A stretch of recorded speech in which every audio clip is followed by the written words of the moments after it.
Yo, what up? It's your boy Corey Parsons, the fantasy executive here for Fantasy Alarm, and got two monster matchups in the NFL and in college football, respectively, this weekend. The type of games that could be preview to bigger games coming up down the road as we push towards the champions round. Now, let's start in the world of college football. We're monster matchup in the Southeastern Conference between the Texas Longhorns and the Georgia Bulldog.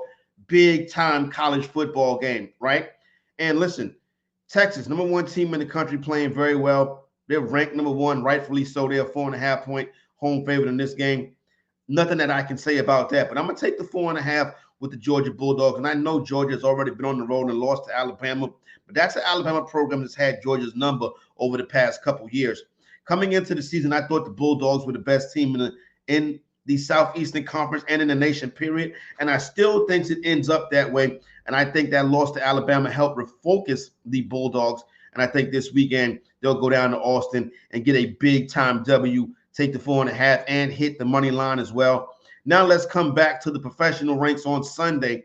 Big-time matchup between the Detroit Lions and the Minnesota Vikings. Everybody all over the Detroit Lions in this one right here. And I'll be 100% honest with you. It is very tough to fade the Detroit Lions. They look like a team that's getting ready to make a Super Bowl run. But their opponents in the potential NFC Championship game could very well be their division rivals, the Minnesota Vikings. Vikings 1.5-point home favorites in this game right here.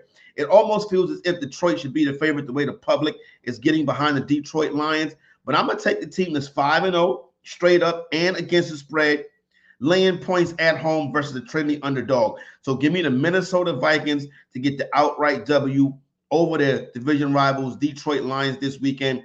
One of the things that the Detroit Lions have been able to do is run the football effectively.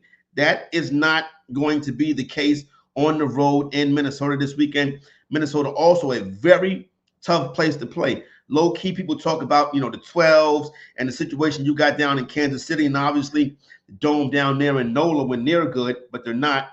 But Minnesota is one of the slept-on home field environments in the NFL.